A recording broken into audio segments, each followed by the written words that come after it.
Apollo 11 was filled with vivid experiences. One that comes to mind in my case is the flying through the moon shadow and seeing the sun eclipsed by the moon as we approached it. That was a very spectacular sight.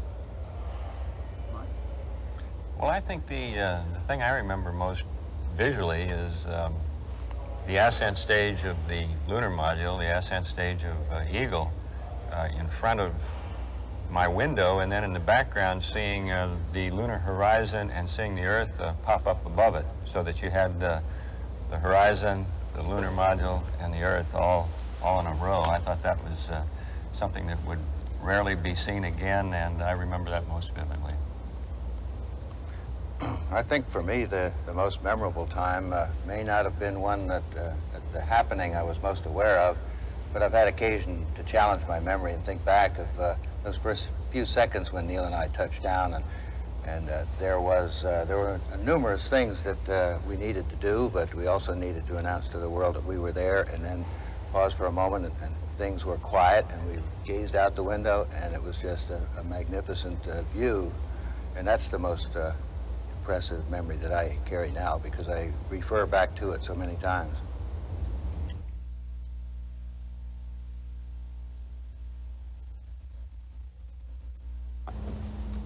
I think perhaps the final descent to the lunar surface was, for me, the highlight of the flight. It was very challenging. There were a lot of unknowns,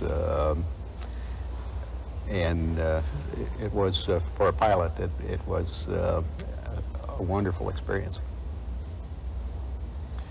There's so many things that can go wrong on a trip to the moon and back.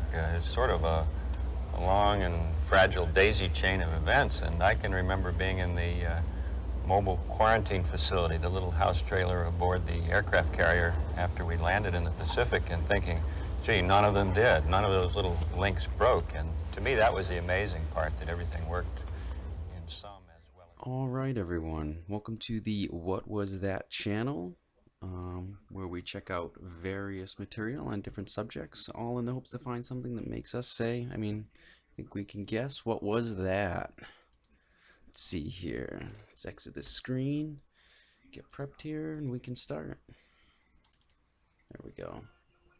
All right, how is everyone tonight? It's Saturday, June 17th, and it's around, around 9 o'clock? It was really hot today. It's all cloudy. It was cloudy all day today. Rained. And speaking of that, I wanted to start with some articles again. Let me bring them up on the screen here. About NASA will try to create glowing rainbow clouds, and you can watch. All right, what else are they doing? This is what they're telling us they're doing. What do we got going on here? It seems to be all the time it's just cloudy where I live now. We used to be like sunny, but it's just cloudy. Could be climate change, could be man-made climate change, it could be this kind of man-made climate change. Let's see what we got here. Barium clouds like this help scientists track the motion of Earth's upper atmosphere. The same chemicals are often used to give fireworks their bright colors. That's interesting. Barium clouds help scientists track the motion of Earth's upper atmosphere. Let's take a look at atmosphere layers. Atmosphere layers. I don't know, so I'm gonna have to look it up. Let's see here. Ooh, sprites, those are pretty cool. Where's the ISS? What do we got here? Way higher. Thermosphere? Yeah, that's where it begins. Alright. Help scientists track the upper atmospheres. Way up here. This stuff. They're up there now. They have to track it. It's a little early. 4th of July fireworks. Let's see. Between 9:05 and 9:20 Eastern Daylight Time tonight, a sound... Well, let's see the date just to make sure. This was yesterday. A sounding rocket is scheduled to take off from NASA's Wallops Flight Facility in Virginia. About 5 minutes after takeoff, the rocket will eject 10 soft drink size canisters that will spray small amounts of barium, strontium, and cupric oxide into the atmosphere. These chemicals will create red and blue-green artificial clouds that will help scientists understand how particles move around in Earth's upper atmosphere. Well, that is pretty darn interesting. NASA has been in operation since the late 50s, and now they're just testing, the upper atmosphere. What are they going to look like?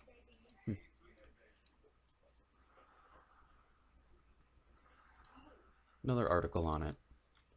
This is dated June 13th, so sometime last week. I'm going to check my audio just to make sure. My audio is actually good on my last stream, so I'm going to try to keep that going. Give me 1 second here. Let's see.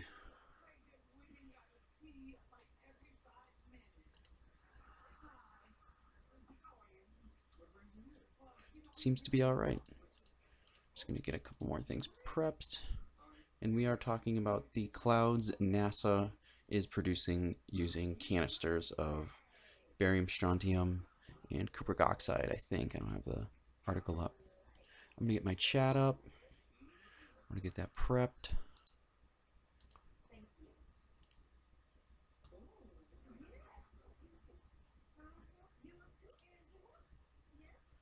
Pop out chat. Let's see here. Get my pop out chat going.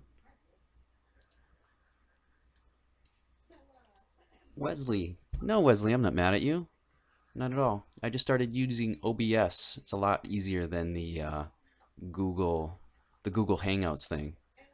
I feel it runs way smoother. How have you been? We are just taking a look at these NASA-induced clouds. It seems they use small rockets and they launch canisters in the altitudes between 96 and 124 miles above the Earth. And again, these canisters will release barium, strontium, and cupric oxide, forming color clouds that researchers can visually monitor and track from the ground. Here we go. We got a little diagram.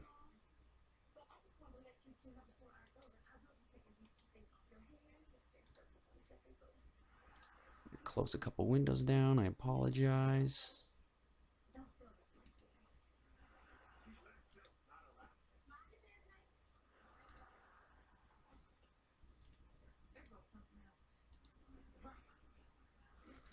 All right, I'm just getting a couple windows organized here. Okay, that can stay. That can stay.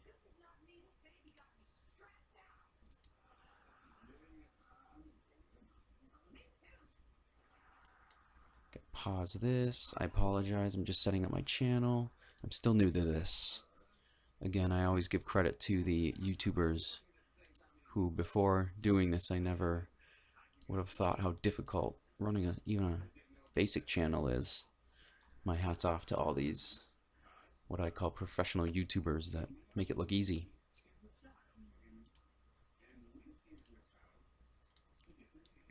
All right. I think we're good. All right. I'm just talking about how lately it's just always cloudy where I am. And it used to just be nice and sunny. And I can remember it as a kid, how nice it was. But it is clearly climate change, whether it's natural or man-made. Unknowingly or knowingly. But we have NASA letting us know they're openly testing types of aerosols in the sky. So that, I don't know, they can label any type of testing in the sky science. Let's see. The upper atmosphere, like they said where they're testing it.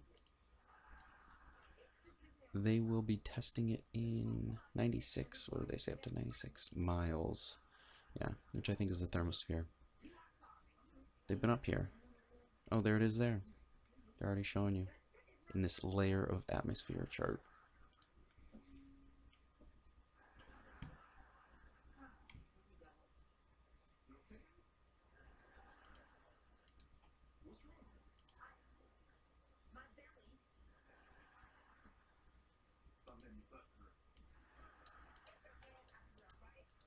All right. That's about it on these. There's not too much else I can find. The only other thing I wanted to show for stuff I found pretty interesting was the look in Apple's factory here. We'll take a look. And let me just go to make sure the audio is going to work so everyone can hear this. Let's turn up the headphone volume. I'm going to bring my mic volume down while this goes, just so I don't interrupt it, because I'm really good at interrupting videos here. So I'm just going to turn my mic down. And again, this is a look into Apple's iPad factory and how fun it looks. I'm told this is the very first time any reporter from any country has been allowed to see this. We will don static-proof jackets or full bunny suits and take numerous air showers because one speck of dust could ruin an entire line. There is one obvious reason for Apple's legendary secrecy over the years. If the world sees this line, it might change the way people think in this line. Unlike any other product, the launch of a sexy new Apple gadget is a cultural event, and that cult following comes in part from a mystique cultivated brilliantly by Steve Jobs. It's really extraordinary, and I urge you to get your hands on one and see for yourself. I'll admit, I'm among the millions who bought into the idea that these are not just dependable appliances, they are works of art, carefully wrapped in pristine boxes, lovingly sold in museum-like stores. I don't know about you, but when I'm enjoying a delicious steak, knowing where it came from changes the experience. So how many steps are there? Around 141. 141 steps. Yeah. But it is time now to think different about Apple, because here it is. This is where your iPhone was born, and these are the people who brought it to life. My name is Bill. Nice to meet you. I'm first struck by how young they are. Not 13 like some of the horror stories I'd heard, but 17, 18. No one looked over 30. I know many came from poor villages out in the countryside with the hope of making $2 an hour, but their haircuts prove that teen style lives everywhere. I was expecting more automated assembly, more robots, but the sleek machines that dazzle and inspire and change the lives of people 8 to 80 are mostly made by hand, after hand, after hand. Behold the camera module for the iPad. Look at how tiny and intricate this is. And get this, with 2 shifts, they can make 300,000 of these in a single day. In 2 shifts, 300,000. 325 sets of hands to assemble an iPad, they tell me. And they can turn a raw hunk of aluminum into a sleek design, complete with the bitten Apple logo, at the rate of 10,000 an hour. 10,000 an hour. At the end of this process, I find 27-year-old Xiao Ying, who carves the aluminum burrs from 3,000 apples every shift. What are you thinking about while you're working? A lot of times I think about how tired I am, the mother of 2 tells me. I think about resting. I think about resting. The supervisor will give the occasional order in Mandarin, but on this line, the machines do most of the talking. While the people work in silence. And they will repeat that motion and hear that fembot voice a few thousand times more before lunch. A few thousand times they hear that. 12-hour shifts are broken up by 2-hour-long meal breaks when they march single file to a massive canteen and pay around 70 cents for a plate of meat and rice. If they eat fast enough, they can catch a few winks back at their spot on the line. The Foxconn executive tells me it's not exhaustion, but a Chinese post-meal tradition. So this is home. How long have you guys worked here and lived here? After 12 hours here, many head home to a nearby dorm room they share with 7 other workers. There is an internet cafe and a soccer field. They even offer classes in English. It's the only time they're smiling when they're studies. outside. But most are here to work. Most left their families to work because back home, there are few good jobs. Wow. There was another article I saw. They had nets set up outside the buildings to stop the people from committing suicide. I mean, it's literally crazy. I can only imagine repeating the same thing every day, every day, every day. That's how they're going to make it okay to be replaced by a machine. I'm going to check my audio. It seems to be alright. Let's see here. We're going to take a look at some other things.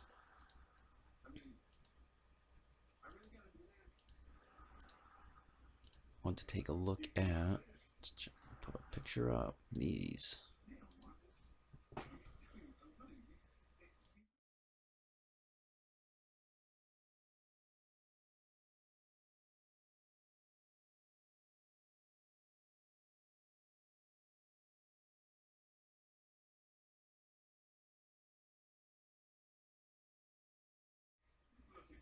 All right, these are like silica crystals, quartz crystals, if you will. This, look at these guys in their suits. I imagine what it is down there. I wonder how deep they are. Seems to be, could be just for this picture they're showing, like how bad it is. Superman, where he lived. Look at those. That is pretty cool.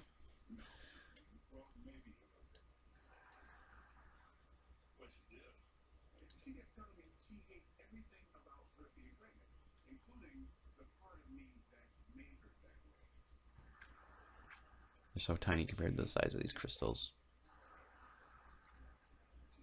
This is what makes up sand, silica, or quartz, whatever they want to say. I think they're the same. Let's see. Is silica quartz?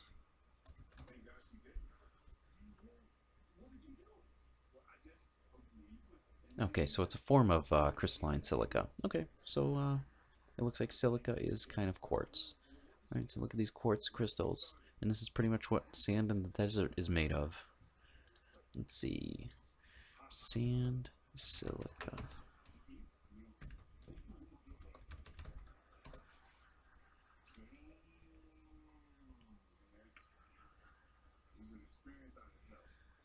Yeah, it looks like, yeah, a common constituent of sand in inland continental settings, non-tropical coastal settings.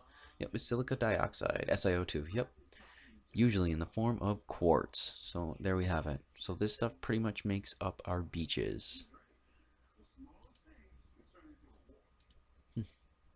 Quite amazing. I get another picture here of it. Let's take a look.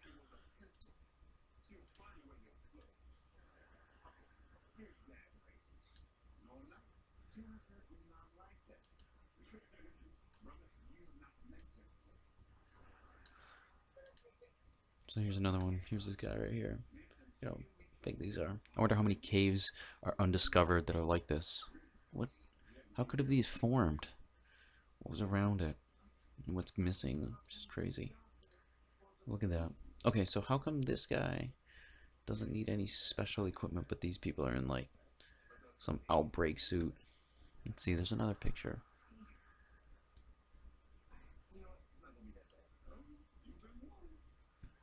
These guys going down to lower sections. This guy's still over here. The amount of quartz this is.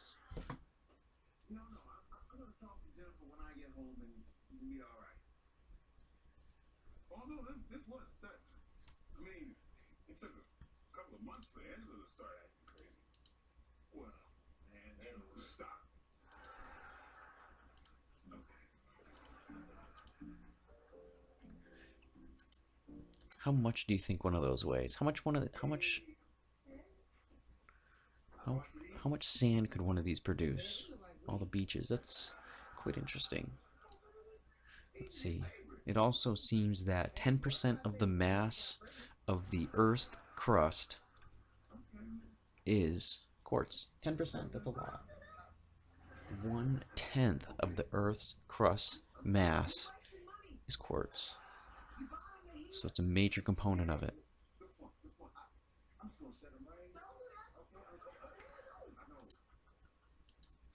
These caves. It's crazy. I wonder how long, like, how far they go. How can I gotta turn my TV down. I'm sorry.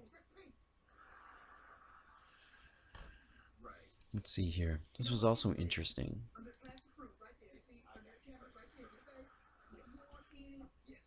Let's get this right. Alright. Is my mouse losing batteries? No, it seems we're alright.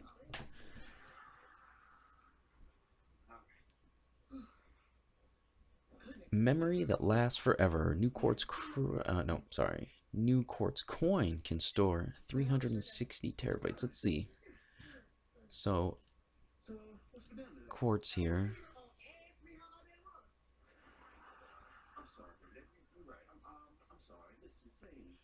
I don't know what this is. This might not be what I'm looking for. 5-dimensional optical storage done on quartz, seemingly here. Yep.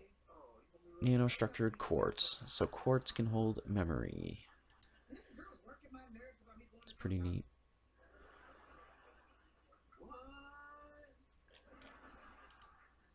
Let's see. What is quartz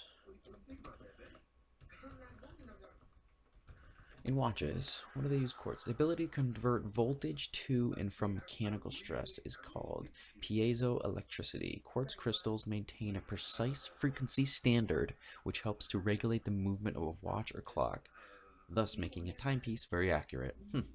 So quartz has the ability to convert voltage to and from mechanical stress. So it resonates. Piezoelectricity. Let's see. Copy. So this abundant structure all over Earth has the ability to convert voltage to and from mechanical stress. Let's see. That's pretty cool. But let's see the definition of piezoelectricity. Electric polarization in a substance, especially certain crystals, resulting from the application of mechanical stress. It's pretty cool.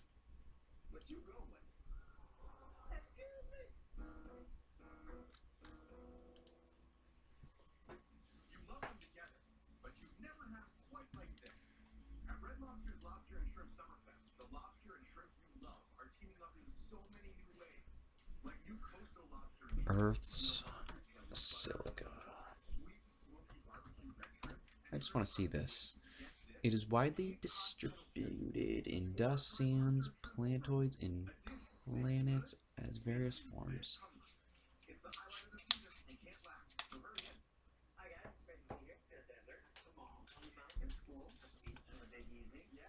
Just want to check my mic here. Nope, it's running. I'm known for leaving it on mute for like 10 minutes at a time. Alright, it is most widely distributed in crust sands, planetoids, plants as various forms of silica dioxide and silicates.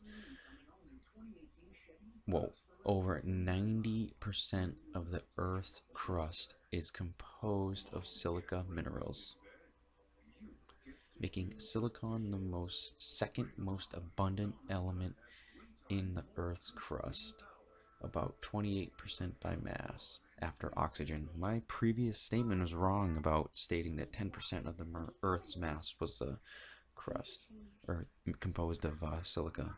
Here it says 90% of the Earth's crust is composed of silicate minerals. Wow. I'm going to write that one down. It makes silica the second most abundant element in the Earth's crust.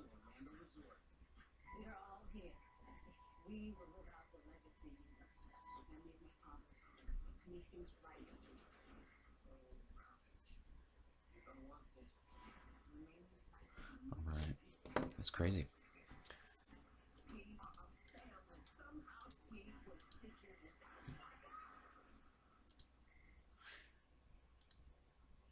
Do I have another picture? I thought I did. Let's see.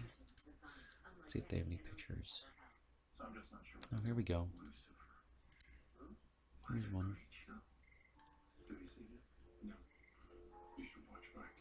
No, there's actually no good picture of this.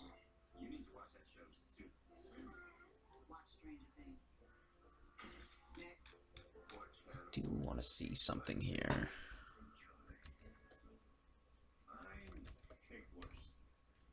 I want to check out basalt rock composition.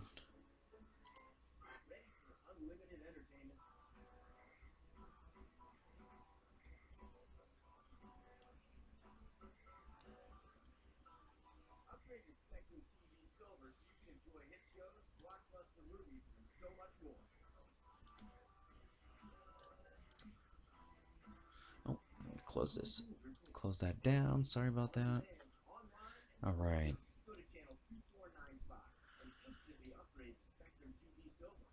All right, everyone, you are watching the What Was That channel, where we take a look at various things in the hopes to find something that makes us say, well, what was that? And I have seen these. I thought it was Superman. I thought it was like Superman's lair, but it seems to be quartz crystal or silica in massive crystals. Look at these caves. Look at this guy. Man. We're going to be doing a short stream tonight, roughly an hour. I just wanted to get some stuff in, see if I could get it more organized, spend fewer time on, I don't know, each section here.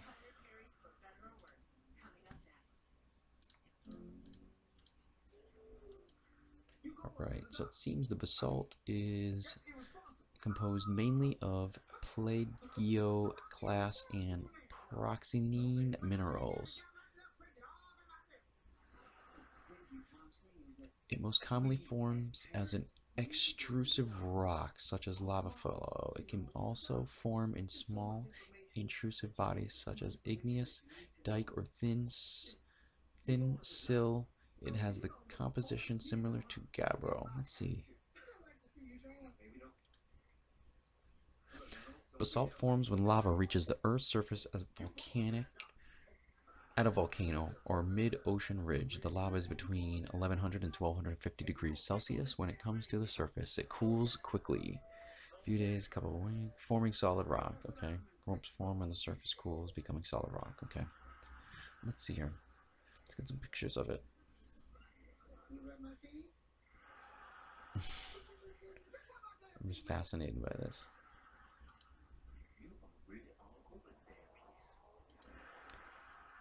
Alright. I just thought these were pretty cool. Take a look at it. So quartz has the ability to convert voltage to and from mechanical stress. Quartz crystals maintain a precise frequency standard. What kind of standard could these keep?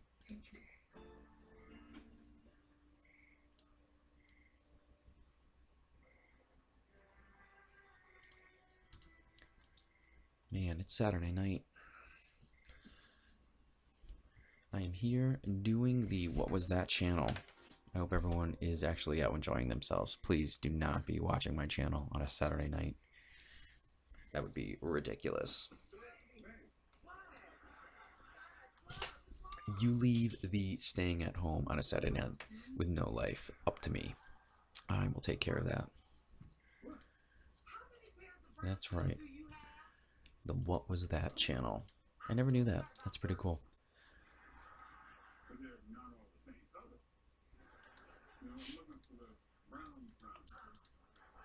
Take a look at one more thing. Beach, sand.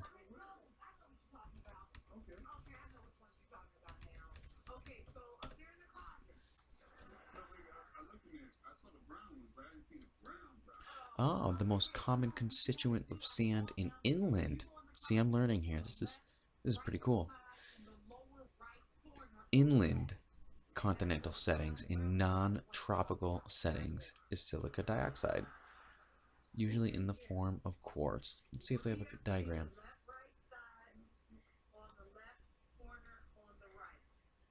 Nothing.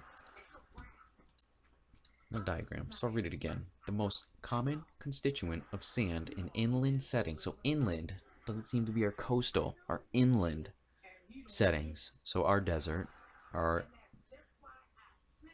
southwest, I assume, I'm not too sure, it's not specific here, in non-tropical coastal settings is silica.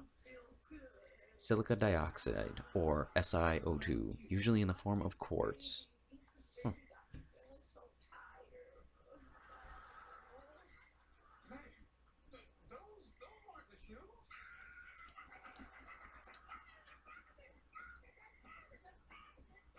I gotta turn my TV down. I'm watching ridiculous stuff. I apologize.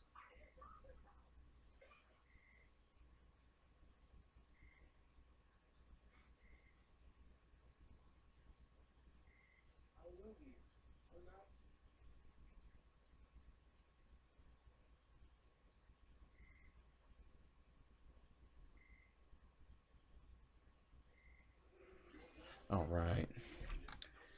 All right, let's see here. What are we, 31 minutes in. All right, so I'm halfway through my 1 hour stream.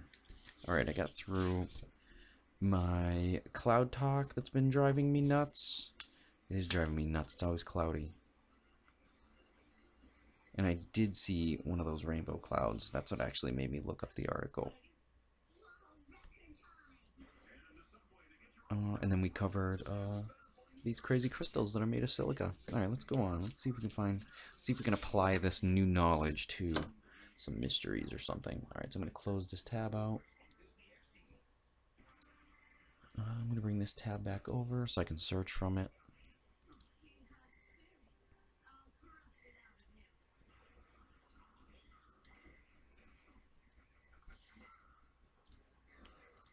Alright, my chat is popped up here. Alright, cool. And it looks like my live stream health is okay. My computer seems to be alright. It's not overheating. Alright, let me check a couple other parameters here. Alright, my audio seems to be good here. Alright. Check my mic. Alright, we shall continue. I figured I'd wing it from this point out the last half hour, take a look at some other stuff. I really wanted to take a look at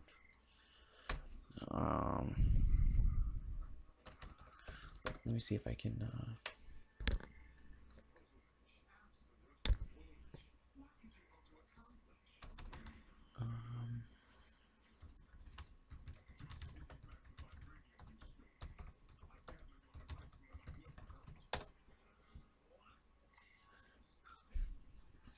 alright, let's see here. Let's see if there's anything new for Bigfoot encounters in the Northeast. Or anywhere I should put. I just put the Northeast because the Appalachian Trail. Let's see. Alright. Oh, this is just a story. Let's see if there's any footage.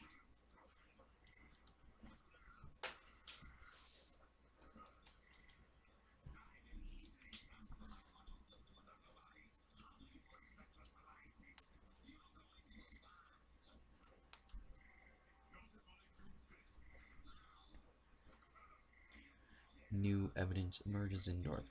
Yeah, see, this is why I can't like cover this stuff, because it's all like crap, but I like it. It's fun to look up. Look up Dogman. No, I actually don't want to do that. Let's see, what else can we look up?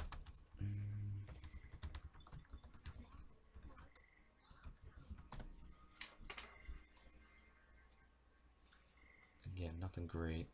Two men camping in Michigan. Yeah, I don't know. Nothing good. News. What we got here? A 9-year-old wants to make Bigfoot state's official cryptid. That's pretty cool. They must see him enough over there. I can only imagine with the size of these parcels of land out west and stuff.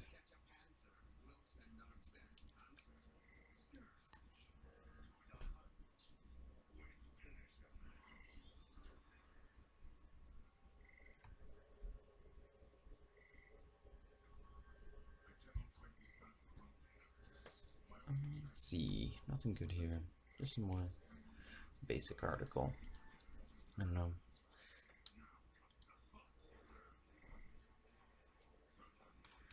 Let's see, Sasquatch and flat Earth.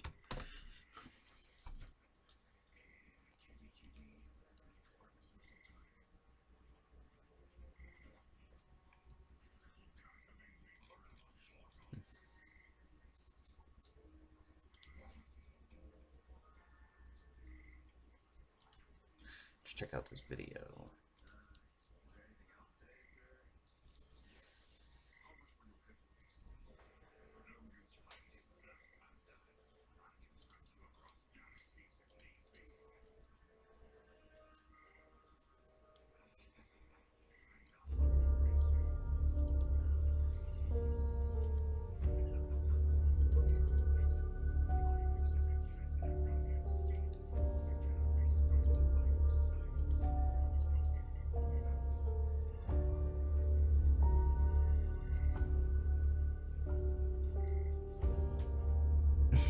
can't like tell if this is gonna be a ridiculous, like ridiculous video.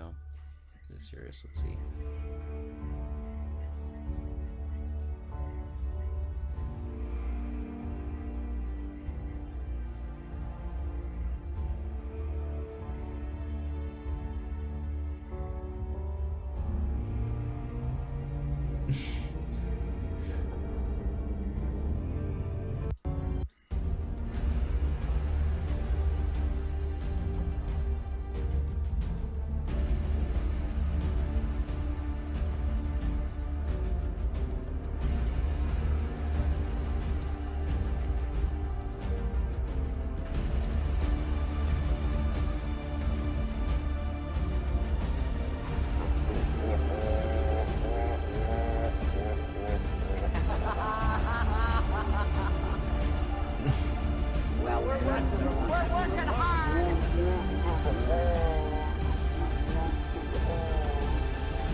Well, that wasn't exactly what I was hoping it was.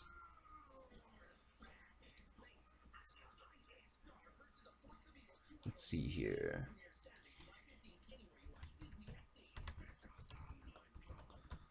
Well, you know what? Here, let's check something out. This always, Tycho crater.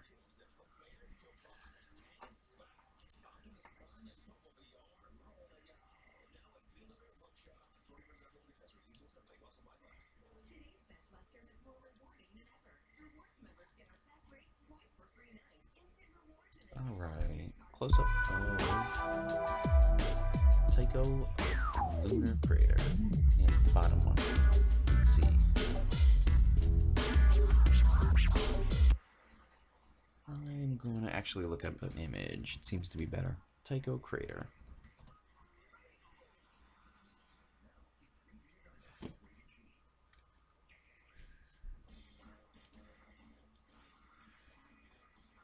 Alright, here's an image. Alright, we're going to use this image right here. Actually, no, we're not, because there's someone's name on it. I don't know if I can do that. Alright, perfect. Oh, great.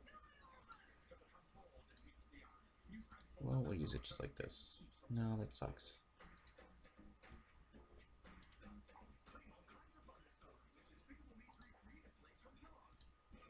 Perfect. Alright.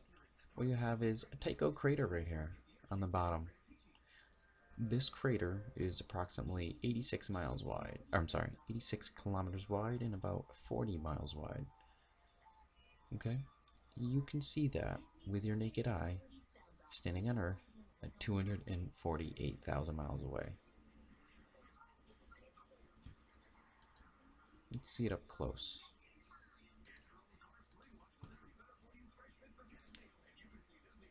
Here's Tycho crater, 40 miles wide, can be seen with your naked eye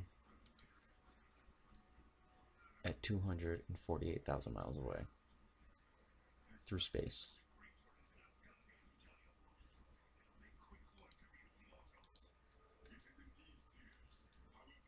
I have to like legally wear glasses and I can see that. Is it really 248,000 miles away?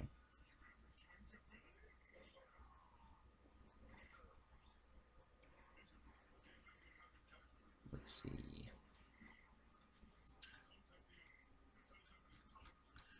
And so everyone knows, so they can pick it out next time they're looking at the moon. It is this bottom impact crater right here. And it's about 40 miles wide. And you can see that with your naked eye.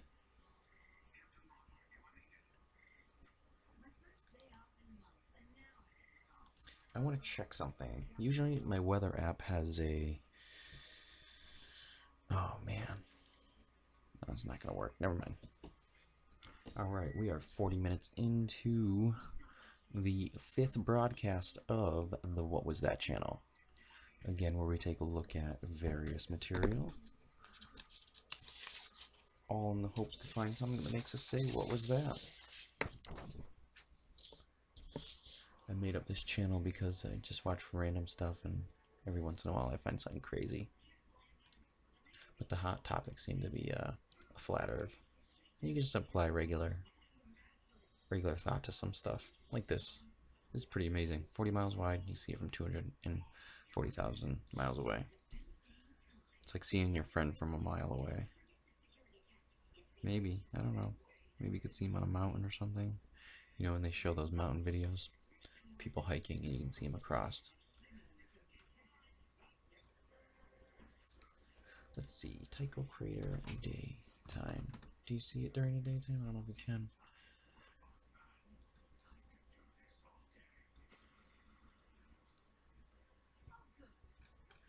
I'm gonna try to find a full moon daytime.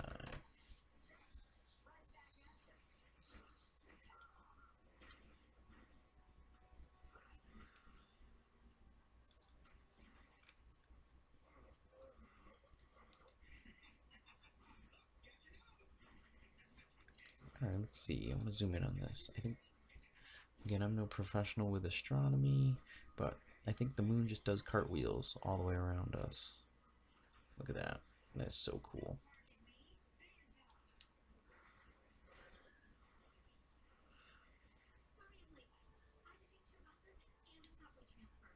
So cool. Alright. What else can we look up? Again, Tycho crater, 40 miles wide.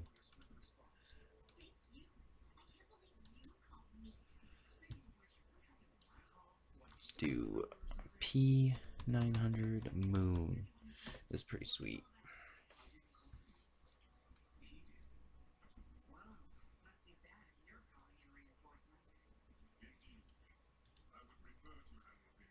What's a super easy way to tell that your bed is awful? The raw egg test. Let me prove it.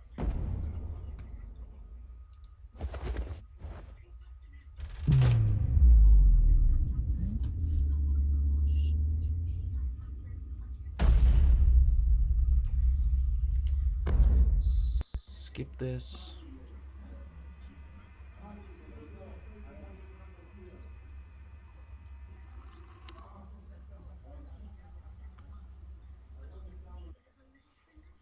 Whoa. I need one of these cameras.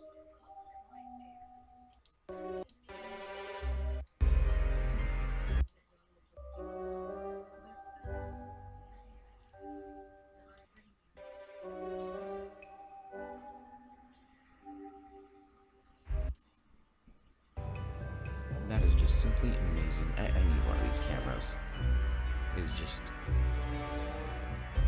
too ridiculous not to own one.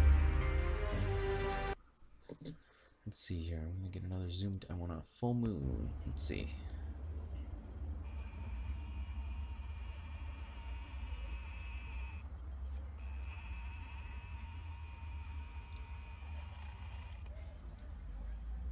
And there's Tycho crater right there.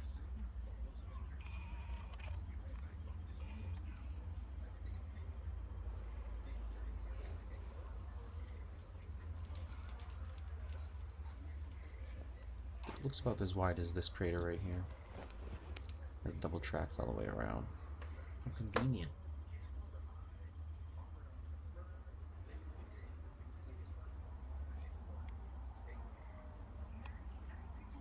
Just look at how close that camera zooms in. I need one of these. I heard they're trying to take these off the market. I don't know if that's true. If it really can zoom in that close, I need one of these. You can find them for around $500, $450. Wow, there it is. Tycho crater on the moon. Right here.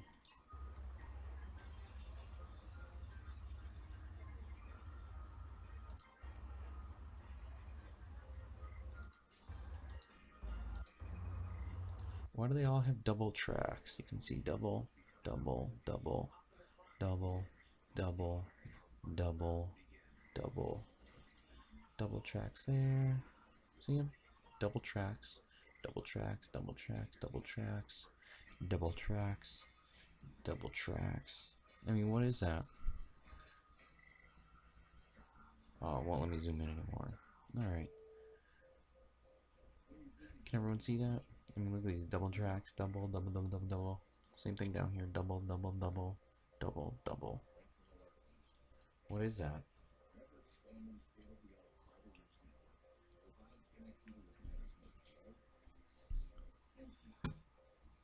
Pretty crazy. Pretty crazy. So again, Tycho crater, 40 miles wide.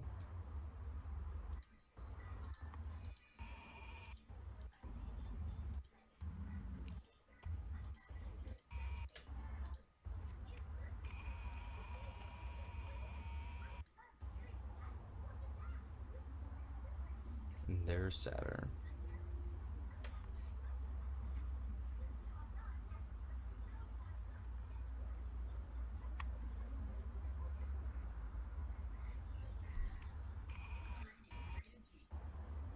Man, I need one of these cameras. All right, let's do a couple more P900 videos, and then I'll find something on NASA's channel, and then wrap this up. Doing a 1-hour Saturday night broadcast of the What Was That channel.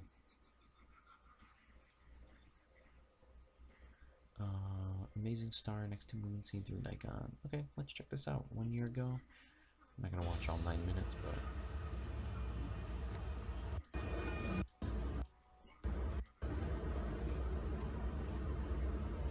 yeah, these are pretty cool.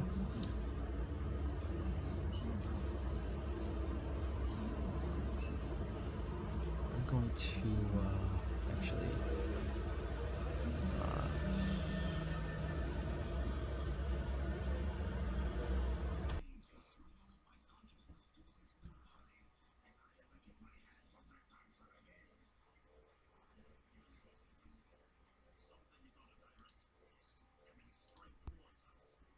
let's check this out.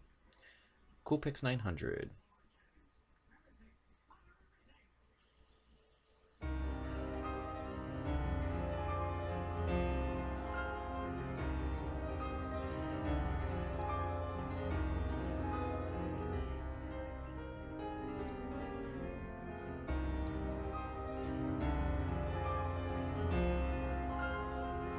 Wow.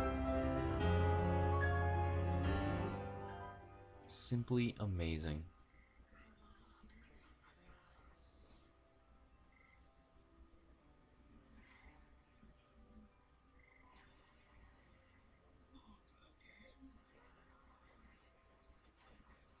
I'm gonna go ahead and fast forward through this a little bit.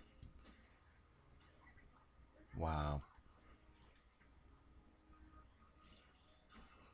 Probably serious. And that's why stars twinkle. Because they literally are changing color. Literally changing color. Wow.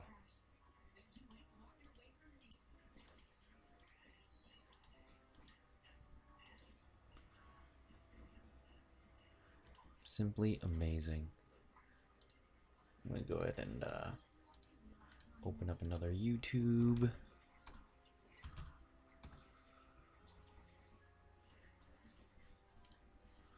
And I'd like to go to NASA's page.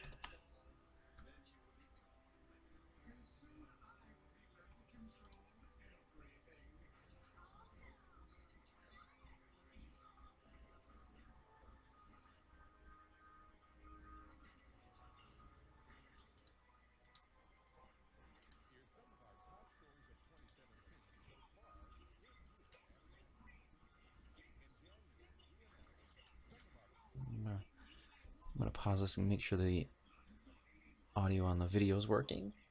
All right, I'm gonna restart that. Here's some of our top stories of 2017 so far, mid-year at NASA. In January, we announced 2 new missions to previously unexplored asteroids. The Lucy mission in 2021 will study Lucy mission in 2021, so-called Trojan asteroids trapped by Jupiter's gravity, where they're going to explore asteroids. and the Psyche mission in 2023 will investigate a very large metal object in the solar system's asteroid belt. Both missions can teach us more about the earliest eras of our solar system.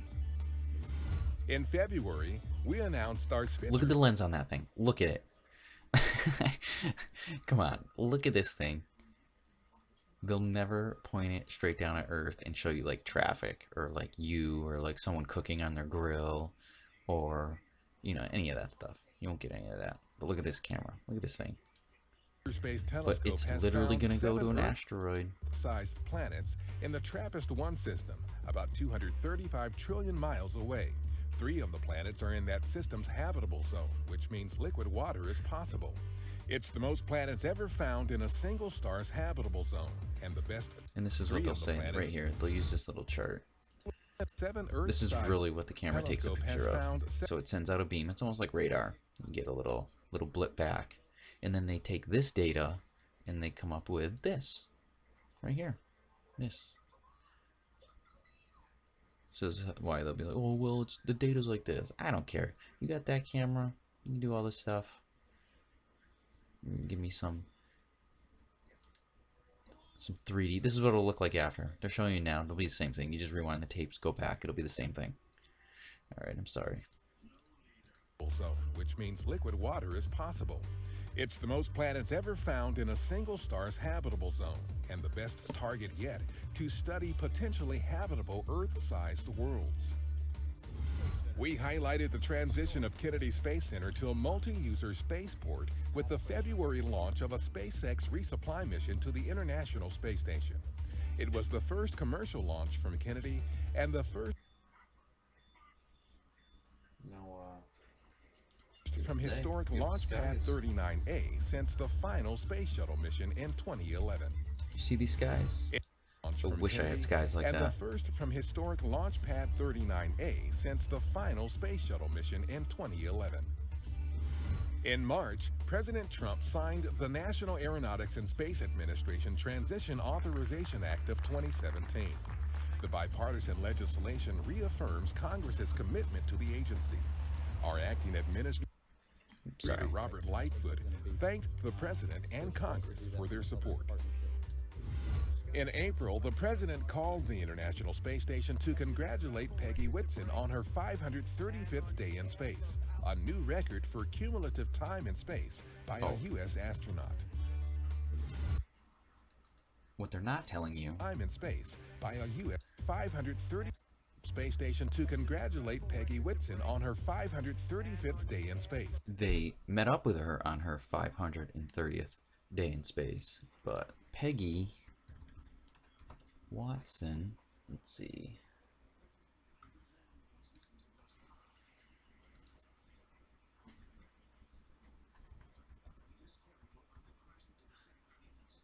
How many days she stay up there total? NASA.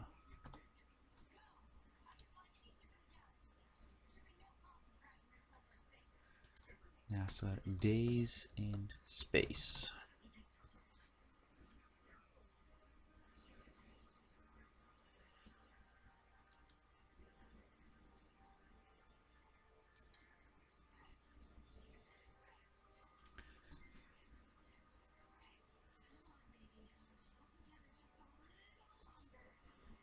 Let's see. I'm trying to find.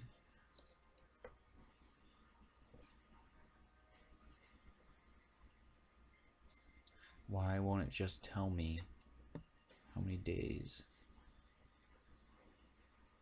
Yeah, see, they don't want to tell you. She'll have spent more than 650 days, right? Okay. So first they don't tell you in the video. They meet up with her at 537 days. And then in NASA, they won't, right here, more than 650 days. What they're not telling you is what is Peggy Watson's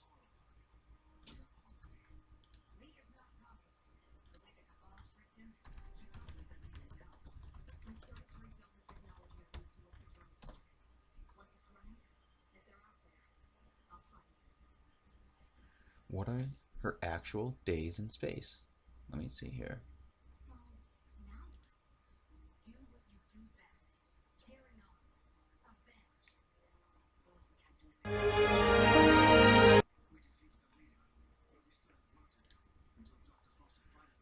I'm gonna try to find this. I am not gonna end this stream until I find this.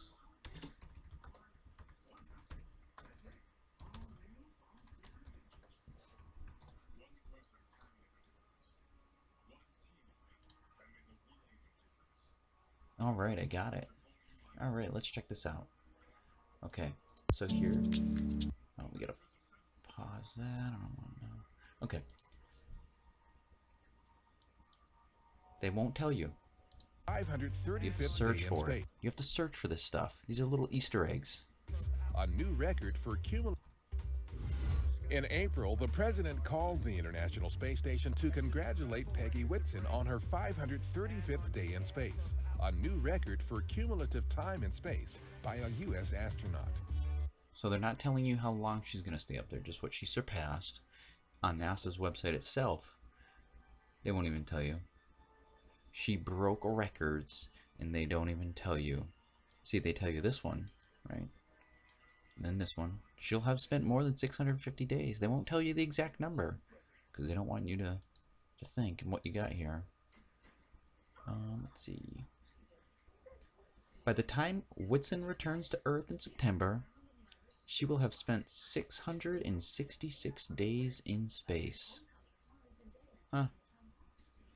666. It's pretty crazy. You have to search for that stuff. They're not going to tell you. They'll tell you more than 650 days in space. Just remember that. 666 days is her exact number she stayed in space.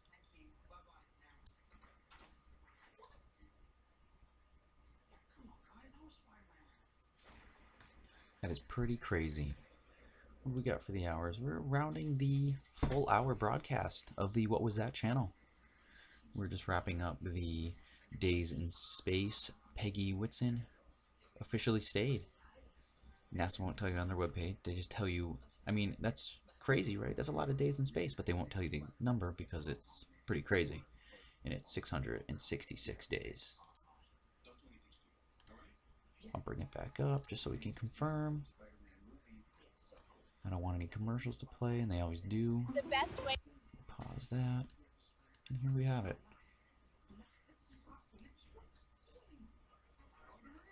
See? International Space Station. They'll never tell you. They'll just tell you, oh, she broke these records, not the full number she's going for, which is 666 days. Think about it. Alright, I'd like to thank everyone for watching the What Was That channel. It's Saturday night. I expect you not even to watch it, because you have lives, and you're not home making channels, right? I'm just kidding. It's actually pretty fun. And I'd like to hats off to all the YouTubers who make channels that are way more professional than mine. The amount of time and dedication is just incredible. Let's see. In closing, I think that's about it. What do we got? How many subscribers? I don't even want to think about it. I got like 7. I don't actually want. Please don't subscribe. That means I have to make more of these videos. I'm kidding. I'm kidding. I like doing it. I just don't want to make it into a complete flat Earth channel, but it seems to be the hot topic right now. And you got NASA giving out numbers like 666 for days in space. It's crazy. Alright, I'm going to go ahead and conclude this broadcast. Thanks everyone for watching.